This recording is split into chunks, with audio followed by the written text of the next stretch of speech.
बिस्मिल्लाहिर्रहमानिर्रहीम। अस्सलाम वालेकुम डियर स्टूडेंट्स। आज हम लोग पढ़ेंगे एनर्जी फॉर मसल्स कंट्रैक्शन कि मसल्स की कंट्रैक्शन के लिए एनर्जी कहाँ से कौन से मॉलिक्यूल से हासिल की जाती है। तो ये बताया कि energy for muscle contraction comes from ATP के मसल्स की कंट्रैक्शन के लिए एनर्जी एटीपी के मॉलिक्यूल से हासिल की जाती है। अब ये एटीपी के मॉलिक्यूल्स एरोबिक या एनारोबिक रेस्पिरेशन दोनों के ज़रिए से प्रोड्यूस कराए जा सकते हैं। ये डिपेंड करता है कि पॉसिबल है तो मोस्टली एरोबिक रेस्पिरेशन चलती है।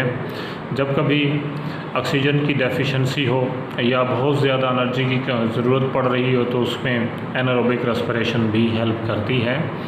एरोबिक रेस्पिरेशन में एक तो ग्लूकोज की ऑक्सीडेशन से एनर्जी हासिल की जाती है या क्रिएटिन फॉस्फेट मॉलिक्यूल जो मसल्स में मौजूद होती हैं उनकी ब्रेकडाउन से एटीपी के मॉलिक्यूल बनाए जाते हैं।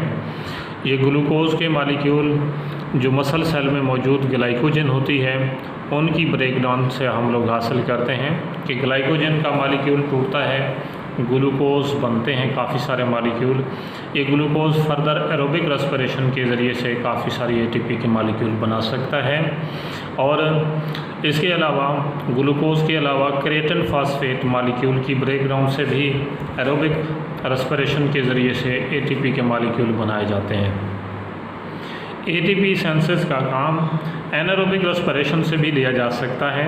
When there is deficiency of oxygen, high metabolic activity, मिसाल के तौर पर स्टेनस एक्सरसाइज में बिज़ी हैं, एक्सरसाइज है, वर्किंग हो रही है, मुसलसल एनर्जी की ज़रूरत पड़ रही है और ऑक्सीजन जो है ना वो तेज़ी से नहीं पहुंच पा रही, तो ऐसी सूरत में ऑक्सीजन डेफिशिएंसी की सूरत में एनारोबिक रेस्पिरेशन भी होती है। एनारोबिक रेस्पिरेशन के नतीजे में लैक्टिक एसिड बनता है। ये एनारोबिक रेस्पिरेशन की जो टाइप होती है उसे हम लोग लैक्टिक एसिड फर्मेंटेशन कहते हैं। लैक्टिक एसिड फर्मेंटेशन होने की सूरत में लैक्टिक एसिड की अकोमोलेशन मसल्स फटीग काज करती है।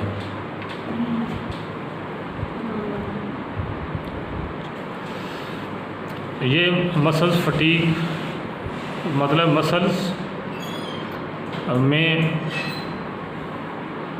जो कंट्रैक्शन की सूरत हाल है वो मुसलसल कंट्रैक्टेड स्टेट में रहते हैं और ऐसी सूरत में मसल्स मज़ीद वर्किंग से रुक जाते हैं। उसे हम लोग मसल्स फटीग या मसल्स का थक जाना कहते हैं। और ऐसी सूरत में जब ज़रूरत पड़ रही थी फौरी तौर पर एनर्जी की तो ये कंपनसेट कर देता है प्रोसेस, लेकिन एट रेस्ट जब हम लोग रिलैक्स होते हैं ऐसी सूरत में 1/5 of the lactic acid is broken down aerobically कि एरोबिक रेस्पिरेशन के ज़रिए से 1/5 को तोड़ दिया जाता है और 4/5 इज़ चेंज इनटू ग्लूकोज और 4/5 जो बाकी बच जाती है उस लैक्टिक एसिड को ग्लूकोज में तब्दील कर दिया जाता है। इस तरह से एनर्जी की रिक्वायरमेंट्स को पूरा किया जाता है। एनर्जी कंजप्शन एटीपी की सूरत में ज़रूरत पड़ती हैं और एटीपी के मॉलिक्यूल्स एरोबिक या एनारोबिक रेस्पिरेशन से कराए जा सकते हैं। मसल्स में anaerobic respiration lactic acid fermentation होती है लैक्टिक एसिड की, जिसकी वजह से अकोमोलेशन का प्रोसेस होता है कि ग्लूकोज ऑक्सीडाइज होकर ऑक्सीजन की गैर मौजूदगी में, तो ये गैर मौजूदगी में ऑक्सीडाइज होकर ये बनाएगा ये लैक्टिक एसिड। ये लैक्टिक एसिड फर्मेंटेशन इसी वजह से इसे कहते हैं। ये लैक्टिक एसिड अकोमुलेट होने पर ये एनर्जी तो प्रोड्यूस करेगा ही, तो एनर्जी को तो इस्तेमाल कर लिया जाएगा लेकिन लैक्टिक एसिड साथ साथ ये अकोमुलेट होता रहेगा। इसकी अकोमुलेशन मसल्स फटीग काज करती है, मसल्स को थका देती है और ये वक्ती तौर पर एनर्जी की रिक्वायरमेंट सिर्फ पूरी कर सकता है। मुस्तकिल ये तरीक़ाकार एनर्जी का इस्तेमाल नहीं किया जा सकता। और उसके बाद लिखा है कि ये जो एक्सरसाइज है जो मसल्स के ऊपर क्या इफ़ेक्ट करती है, तो लिखा कि अगर एक्सरसाइज हो एरोबिक तो ये मसल्स के लिए फ़ायदेमंद है, अच्छी है। और बहुत ज़्यादा यानी हार्ड वर्किंग ये चीज़ ये फ़ायदेमंद नहीं होती, ताहम aerobic exercise is very helpful for the muscles, कि ये मसल्स के लिए हेल्पफुल होती है। किस तरह से ये एरोबिक एक्सरसाइजेस कौन सी होती हैं, जैसे स्विमिंग है, जॉगिंग है, फास्ट वॉकिंग है, ये एरोबिक एक्सरसाइजेस हैं। They are helpful for the muscles, ये मसल्स के लिए ज़रूरी और बेहतर होती है। इससे क्या होता है कि increase in size and strength of the muscles take place, ये मसल्स की ग्रोथ हो जाती है, मसल्स ग्रो करता है, साइज़ बढ़ता है, उसकी स्ट्रेंथ बढ़ जाती है। एरोबिक एक्सरसाइज करने से the muscles become more efficient working, यानी कंट्रैक्शन के हवाले से ये ज़्यादा एफिशिएंट हो जाते हैं, बेहतर हो जाते हैं, उनकी वर्किंग बेहतर हो जाती है। The muscles become fatigue resistant, के मसल्स में फटीग होने की सलाहियत कम हो जाती है, थकते नहीं हैं, जल्दी से फटीग होने का ख़तरा नहीं होता। इंक्रीज़ इन, ये इसकी वजह ये है कि increase in number of blood capillaries surrounding the muscle fibre, क्योंकि ब्लड कैपिलरीज की तादाद बढ़ जाती है, ब्लड ज़्यादा आता है, ज़्यादा ऑक्सीजन आती है। Mostly aerobic respiration, anaerobic respiration कम होती है, लैक्टिक एसिड की एकमुलेशन कम होती है। और इस दौरान माइटोकॉन्ड्रिया की तादाद भी बढ़ती है।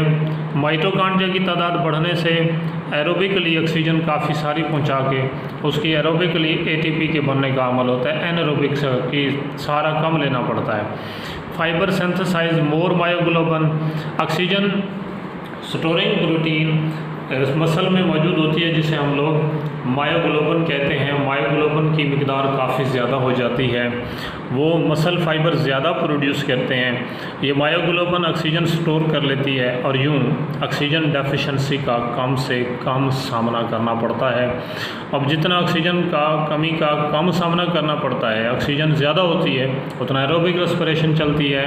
एरोबिक रेस्पिरेशन ये मसल्स को फटीग होने से बचाती है। अब जो लोग वर्किंग क्लास हैं उनके मसल्स की स्ट्रेंथ ज़्यादा, साइज़ बड़े, ज़्यादा रेजिस्टेंट होते हैं, काफ़ी देर तक काम करने पर भी नहीं थकते। उसकी वजह यही होती है कि एरोबिक रेस्पिरेशन के ज़रिए से उनकी एनर्जी की रिक्वायरमेंट पूरी हो रही होती है। लैक्टिक एसिड फर्मेंटेशन का अमल बहुत कम होता है, इसलिए वो काफ़ी देर तक भी वर्किंग में रह सकते हैं, थकते भी नहीं हैं। और दूसरी सूरत बताई, अगर एक्सरसाइज क्या मूवमेंट को रोक दिया जाए तो ये मसल के लिए नुकसानदेह है। इवन के कहा है कि कंप्लीट इमोबिलाइजेशन, कि बिल्कुल ही मसल्स की हरकत को रोक दिया जाए, इमोबिलाइज कर दें मुकम्मल तौर पर। इट काजेज मसल्स वीकनेस, ये मसल्स को कमज़ोर करती है। एंड सवियर एट्राफी, इवन के मसल्स की ब्रेक डाउन शुरू हो जाती है, जिसे हम लोग एट्राफी कहते हैं। सवियर एट्राफी हो जाती है और ऐसी सूरत में इतना नुकसान होता है कि शायद फिर इस नुकसान को कंपनसेट करना नामुमकिन हो। इसलिए हम लोग कहते हैं कि एक्सरसाइज मसल्स की वर्किंग के लिए सबसे बेहतर है, और जितना ज़्यादा वर्किंग में रहेगा मसल, उसके लिए उतना ज़्यादा स्ट्रेंथ और साइज़ में इंक्रीज़ होता है, उसकी एफिशिएंसी बेहतर होती है, फटीग रेजिस्टेंस नहीं होती। और ये फ़ायदेमंद है बनिस्बत उसके कि मसल्स को इमोबिलाइज़ किया जाए, उनका इस्तेमाल बिल्कुल छोड़ दिया जाए। मसल इमोबिलाइजेशन की सूरत में सवियर एट्राफी काज होती है। ये हम लोग पढ़ रहे थे कि एनर्जी फॉर मसल्स कंट्रैक्शन कहाँ से आती है और एक्सरसाइज मसल्स पर क्या असर करती है। तो कल इंशाल्लाह इनसे मुतालिक आगे पढ़ेंगे कि मसल्स के प्रॉब्लम से मुतालिक, कि मसल एबनॉर्मलिटीज़ और उनसे रेलिवेंट किस्म की प्रॉब्लम्स। अब तक के लिए अल्लाह हाफ़िज़।